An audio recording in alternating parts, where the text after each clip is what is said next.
इंसान कहता है पैसा आए तो मैं कुछ करूं, और पैसा कहता है अरे इंसान तू कुछ कर तो सही, फिर मैं तेरे पास आऊं। नमस्कार साथियों, मैं अंजलि कुमारी और आज की चर्चा पैसे पे। जी हाँ, ये भी उतना ही बड़ा सत्य है। जिस तरह सूरज पूरब से निकलता है और बच्चा माँ की कोख से जन्म लेता है, ठीक वैसे ही पैसे को सही ढंग से समझा न जाए, रखा न जाए तो वो भी बहुत बड़ा दुख देता है। तो बस उसी पैसे को समझने और संभालने के बारे में हम चर्चा करेंगे। जी हाँ, हम बात कर रहे हैं रॉबर्ट टी कियोसाकी के बारे में, उनकी लिखी पुस्तक रिच डैड पुअर डैड के बारे में। यह पुस्तक अमेरिकी शॉर्टकट नहीं बताती, ये सिखाती है कि आप पैसों की समझ कैसे विकसित करें, पैसों की जिम्मेदारी कैसे निभाएं। और जिम्मेदारी की बात आती है तो उस शख्स की याद आती है जिसका नाम है पिता। जेब खाली हो फिर भी मैंने उन्हें मना करते नहीं देखा, जेब खाली हो फिर भी मैंने उन्हें मना करते नहीं देखा। अरे मैंने अपने पिता से अमीर इंसान नहीं देखा। तो चलिए साथियों, हम बुक को स्टार्ट करते हैं। आपने कहा था कि अगर मैं आपके लिए काम करूंगा तो आप मुझे पैसा कमाना सिखाएंगे। अपनी तरफ से मैंने आपके लिए काम किया है, मैंने कड़ी मेहनत की है। इस काम के लिए मैंने अपने बेसबॉल गेम की कुर्बानी दी है और अब आप अपने वादे से मुकर रहे हैं।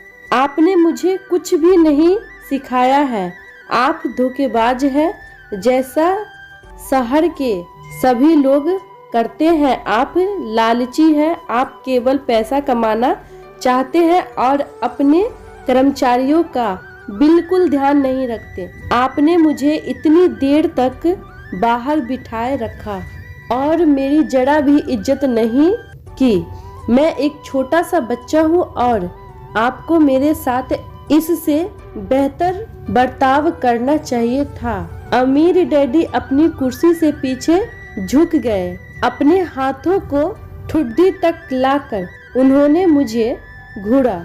ऐसा लग रहा था जैसे वे मेरा विश्लेषण कर रहे थे। बुरा नहीं है, उन्होंने कहा, 1 महीने से भी कम समय में तुम वही भाषा बोल रहे हो जो मेरे ज्यादातर कर्मचारी बोलते हैं। क्या? मैंने पूछा।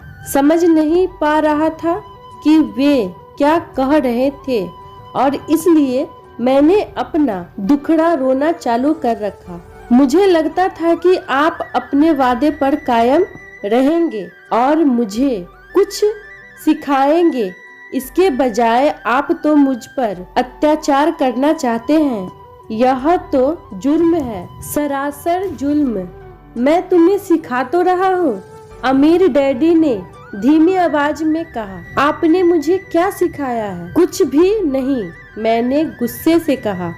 एक बार मैं चंद सिक्कों में काम करने के लिए तैयार हो गया, उसके बाद तो आपने मुझसे बात तक नहीं की। 10 सेंट प्रति घंटे मैं आपकी शिकायत सरकार से करूंगा। हमारे देश में भी बाल श्रम कानून है। आप तो जानते ही हैं कि मेरे डैडी सरकार के लिए काम करते हैं। शाबाश, अमीर डैडी ने कहा। अब तुम उस ज्यादातर लोगों की भाषा बोल रहे हो जो कभी मेरे लिए काम करते थे। वे लोग जिन्हें या तो मैं नौकरी से निकाल दिया है या जिन्होंने खुद मेरी नौकरी छोड़ दी है। तो इस बारे में आपको क्या लगता है? मैंने पूछा और मुझे यह लग रहा था कि कम उम्र के बावजूद मैं बहादुरी से बात कर रहा था। आपने मुझसे झूठ बोला, मैंने आपके लिए काम किया और आपने अपना वादा पूरा नहीं किया। आपने मुझे कुछ भी नहीं सिखाया। कौन कहता है कि मैंने तुम्हें कुछ नहीं सिखाया? मेरे अमीर डैडी ने शांति से कहा। मैंने 3 हफ्ते तक काम किया और इस बीच आपने सिखाना तो दूर रहा, मुझसे कभी बात तक नहीं की। मैंने स्वयंगे भरे अंदाज में कहा, क्या सिखाने का मतलब केवल भाषण या बातचीत ही होता है? अमीर डैडी ने पूछा। और क्या? मैंने जवाब दिया। इस तरह से वे तुम्हें स्कूल में सिखाते हैं, उन्होंने मुस्कुराकर कहा। परंतु जिंदगी तुम्हें इस तरह नहीं सिखाती है। मेरा यह मानना है कि जिंदगी सबसे बढ़िया टीचर होती है। ज्यादातर वक्त जिंदगी आपसे बातें नहीं करती, यह एक तरह से आपको धक्का देती है। हर धक्के के जरिए जिंदगी आपसे कहती है, जाग जाओ, मैं तुम्हें कुछ सिखाना चाहती हूँ। यह आदमी कैसी बेसिर बातें कर रहा है। मैंने अपने आप से पूछा, जिंदगी अगर मुझे धक्का देती है तो इसका मतलब यह है कि जिंदगी मुझसे बातें करती है। अब मैं जान चुका था कि मुझे यह काम तत्काल छोड़ देना चाहिए। मैं किसी ऐसे आदमी से बातें कर रहा था जो पागल था और जिसे ताले में बंद करने की जरूरत थी। अगर तुम जिंदगी के सबक सीखते हो तो इससे तुम्हें बहुत फायदा होगा। अगर तुम ऐसा नहीं करते हो तो जिंदगी तुम्हें लगातार धक्का देती रहेगी। लोग दो चीजें करते हैं, कुछ लोग आदमी के धक्कों को सहन करते चले जाते हैं, बाकी लोग गुस्सा हो जाते हैं और जिंदगी को धक्का दे देते हैं। परंतु वे धक्का देते हैं अपने बॉस को, अपने काम को, अपनी पत्नी पति को। वे यह नहीं जानते कि जिंदगी उन्हें धक्का दे रही है। मैं नहीं जानता था कि वे किस बारे में बात कर रहे थे। जिंदगी हम सबको धक्के मारती है। कुछ लोग हार मान लेते हैं, बाकी लोग लड़ते हैं। कुछ लोग सबक सीख लेते हैं और आगे बढ़ जाते हैं। वे जिंदगी के धक्कों का स्वागत करते हैं। इन गिने चुने लोगों के लिए इसका यह मतलब होता है कि उन्हें कुछ नया सीखना चाहिए। वे सीखते हैं और आगे बढ़ जाते हैं। ज्यादातर लोग छोड़ देते हैं और कुछ लोग तुम्हारी तरह लड़ते भी हैं। अमीर डैडी खड़े हो गए और उन्होंने टूटी फूटी खिड़की को बंद कर दिया। अगर तुम यह सबक सीख लेते हो तो तुम एक समझदार, अमीर और सुखी युवक बन सकते हो। अगर तुम यह नहीं सीखते हो तो तुम जिंदगी भर अपनी समस्याओं के लिए अपनी नौकरी, कम तनख्वाह या अपने बॉस को कोसते रहते हो। तुम हमेशा ऐसे बड़े मौके की उम्मीद करते रहोगे जो आए और तुम्हारी आर्थिक समस्या को सुलझा दे। अमीर डैडी ने मेरी तरफ देखा कि क्या मैं अभी उनकी बात सुन रहा हूँ। उनकी आंखें मेरी आंखों से मिली। हम एक दूसरे की तरफ देखते रहे और हमारी आंखों के बीच संप्रेषण की धाराएं बहने लगी। आखिर जब मैं उनके संदेश का मतलब समझ गया तो मैंने अपनी नजरें झुका ली। मैं जान गया था कि वे सही थे।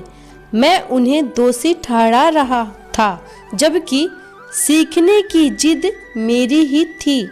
मैं फालतू में ही लड़ रहा था। अमीर डैडी ने आगे कहा, अगर आप इस तरह के आदमी हैं जिसमें हिम्मत नहीं तो आप जिंदगी के हर थपेड़े के सामने हार मान जाते हैं। अगर आप इस किस्म के आदमी हैं तो आप जिंदगी भर सुरक्षित खेल खेलते रहेंगे, सही चीजें करते रहेंगे और किसी ऐसे वक्त का इंतजार करते रहेंगे जो आने वाला नहीं है। और फिर आप एक बोरिंग बुढ़े की तरह मर जाएंगे। आपके बहुत से दोस्त होंगे जो आपकी सिर्फ इसलिए तारीफ करेंगे क्योंकि आप एक मेहनती और भले आदमी थे। आपके अपनी जिंदगी सुरक्षित खेल खेलने और सही चीजें करने में गुजार दी। परंतु सच बात तो यह है कि आपने जिंदगी के थपेड़ों के सामने घुटने टेक दिए। आप खतरा मोल लेने की कल्पना तक से डरते थे। हकीकत में तो आप जीतना चाहते थे, परंतु आपके लिए हारने का डर जीतने के रोमांच से ज्यादा ताकतवर साबित हुआ। अंदर से आप और केवल आप जान पाएंगे कि आपने कभी जीतने की कोशिश नहीं की। आपने सुरक्षित खेल खेलने का विकल्प चुना। हमारी नजरें एक बार फिर मिली। 10 सेकेंड तक हम एक दूसरे की तरफ देखते रहे और एक बार फिर मैंने तभी नजरें हटाई जब मैं उनकी बात का मतलब समझ गया। आप मुझे धक्का दे रहे थे? मैंने पूछा। कुछ लोग ऐसा कह सकते हैं। अमीर डैडी मुस्कुराए। मैं तो यही कहूँगा कि मैं तुम्हें जिंदगी का स्वाद चखा रहा था। कैसा स्वाद? मैंने पूछा। अब भी गुस्सा था, परंतु अब मेरी जिज्ञासा भी जाग गई थी। अब मैं सीखने के लिए भी तैयार था। तुम दोनों ऐसे पहले लोग हो जिन्होंने मुझसे पैसा बनाने की कला सीखने का आग्रह किया। मेरे पास 150 से भी ज्यादा कर्मचारी है, पर उनमें से एक ने भी मुझसे पैसा कमाने की कला के बारे में कभी नहीं पूछा। वे मुझसे नौकरी मांगते हैं, तनख्वाह मांगते हैं, परंतु पैसा बनाने की कला नहीं सीखना चाहते।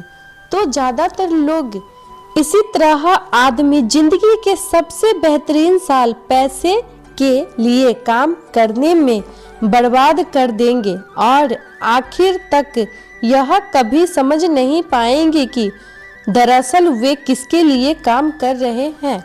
मैं पूरा ध्यान लगाकर उनकी बात सुनता रहा तो माइक ने मुझसे कहा कि तुम पैसा कमाने की कला सीखना चाहते हो, तो मैंने एक ऐसा कोर्स तैयार किया है जो असली जिंदगी के करीब था। मैं बोलते बोलते थक जाता, परंतु जब तुम कभी मेरी बात का मतलब नहीं समझ पाते, इसलिए मैंने यह फैसला किया कि तुम्हें जिंदगी के थपेड़ों का स्वाद चखा दिया जाए ताकि तुम मेरी बात सुन भी सको और समझ भी सको। इस कारण मैंने तुम्हें 1 घंटे के 10 सेंट दिए थे। तो 10 सेंट के प्रति घंटे काम करने के बाद मैंने क्या सबक सीखा?